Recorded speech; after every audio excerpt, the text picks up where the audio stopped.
পড়েছে বন্ধুরা, তাই আমি নিয়ে চলে এসেছি ঝিঙে আর চিংড়ি মাছ। চিংড়ি মাছের বড়া দিয়ে আজকে দুর্দান্ত স্বাদের একটা ঝোলের রেসিপি করে দেখাবো। নমস্কার বন্ধুরা, সম্পার রান্নাঘরে আপনাদের অনেক স্বাগত। এই ঝোলটা বন্ধুরা বাংলাদেশ হোক কিংবা পশ্চিমবঙ্গ সব জায়গায় খুব বিখ্যাত ঝোল। তো চলুন রেসিপিটা শুরু করি। আর প্লিজ প্লিজ প্লিজ বন্ধুরা আপনারা ভিডিওটা প্রথম থেকে শেষ পর্যন্ত দেখবেন। আমি চিংড়ি মাছের খোসাগুলো ছাড়িয়ে নেবো ভালো করে পরিষ্কার করে।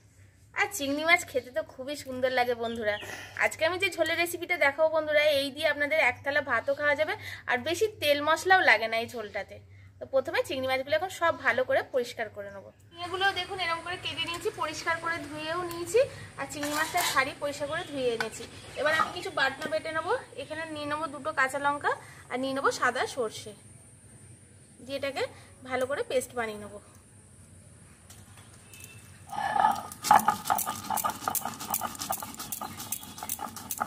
কাঁচা লঙ্কাটা বেটে নিয়েছি, এবার এটা তুলে রাখবো একটা বাটিতে।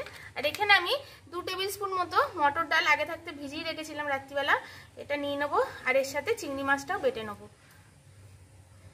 এটা এই মটর ডাল যদি না থাকে আপনারা কিন্তু ছোলার ডাল দিয়েও এটা করতে পারেন, তাতে কোনো অসুবিধা হবে না। আর এর সাথে নিয়ে নেবো এই চিংড়ি মাছগুলো। চিংড়ি মাছগুলো আমি এখানে 3টে ঝিঙের জন্য 100 গ্রাম চিংড়ি মাছ নিয়েছিলাম। জামা কাপড় ছাড়িয়ে তো এইটুকুনি হয়ে গেছে বন্ধুরা। তো এবার এটাকে পেস্ট করে নেবো খুব ভালো করে।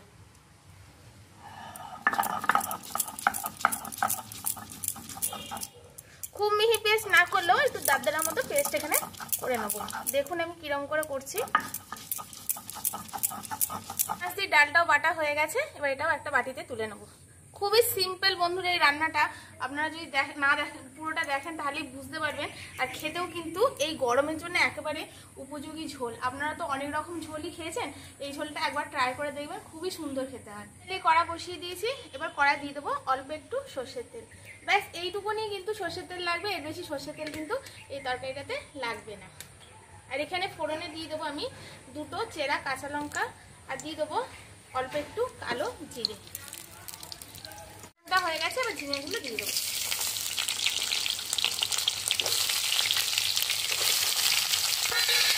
হালকা একটু ভাজা ভাজা করে নেবো।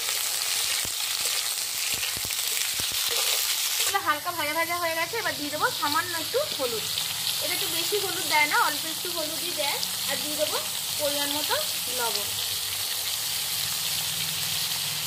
ব্যাস দিয়ে একটু ভালো করে নাড়াচাড়া করে এর মধ্যে জল দেবো, পরিমাণ মতো জল।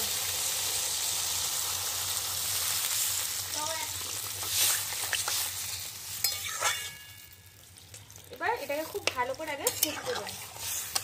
ঝোলটা আমার এখানে ফুটে গেছে। আর এখানে আমি দেখুন যে চিংড়ি মাছ আর ডালটা বেটে রেখেছিলাম, এর মধ্যে দিয়ে দেবো পরিমাণ মতো লবণ, দিয়ে এটাকে খুব ভালো করে মিশিয়ে নেবো।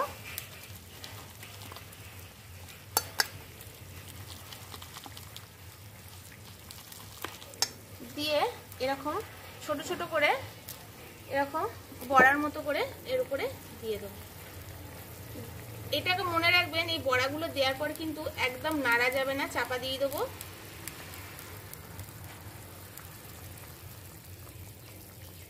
বড়াগুলো এরকম করে দিয়ে দিয়েছি, এবার এটাকে এরকম করে চাপা দেবো। একদম কিন্তু নাড়বেন না বন্ধুরা, তাহলে কিন্তু বড়াগুলো এরকম ছেড়ে ছেড়ে মতো যাবে। আগে এরকম করে চাপা দিয়ে রাখবেন, কুক হয়ে গেলে তারপর নাড়লে আর কোনো অসুবিধা হবে না। এখন এটা 10 মিনিট এরকমভাবে ধিমি আঁচে আমি ফুটতে দেবো। 10 মিনিট এটাকে ফুটতে দিয়েছি, এবার খুলে দেখবো। দেখুন বড়াগুলো ওপরে চলে এসছে। আর এই বড়াগুলো যখন খাবেন না একদম তুলতুলে হয় বন্ধুরা, কি সুন্দর খেতে হয় আপনাদের বলে বোঝাতে পারবো না, না খেলে আপনারা বুঝতেও পারবেন না। ঝিঙেগুলো ভালো সিদ্ধ হয়ে গেছে, বড়াগুলো সিদ্ধ হয়ে গেছে। এবার আমি এর মধ্যে যে সাদা সর্ষে আর কাঁচা লঙ্কাটা বেটে রেখেছিলাম এটা দিয়ে দেবো। এটা কিন্তু পরেই দেবেন, তাহলে কিন্তু খেতে ভালো লাগবে। আর এর মধ্যে স্বাদ আসার জন্য আরেকটু দিয়ে দেবো কাঁচা সর্ষের তেল উপর দিয়ে। ব্যাস আর কিছুই লাগবে না। এবার এটাকে একটু চাপা দিয়ে আর একটু ফুটিয়ে এটাকে আমি নামিয়ে নেব। ঝোলটা আমার হয়ে গেছে বন্ধুরা। এবার দিয়ে দেবো অল্প একটু চিনি। চিনিটা আপনারা আগেও দিতে পারেন বন্ধুরা, আমি একটু ভুলে গেছিলাম আগে দিতে, তাই নামার সময় দিয়ে দেবো। এবার নামিয়ে নেব। এই গরমে চিংড়ি মাছ দিয়ে ঝিঙের এরকম যদি ঝোল একটা থাকে বন্ধুরা, এক থালা ভাত এই দিয়ে খাওয়া হয়ে যাবে।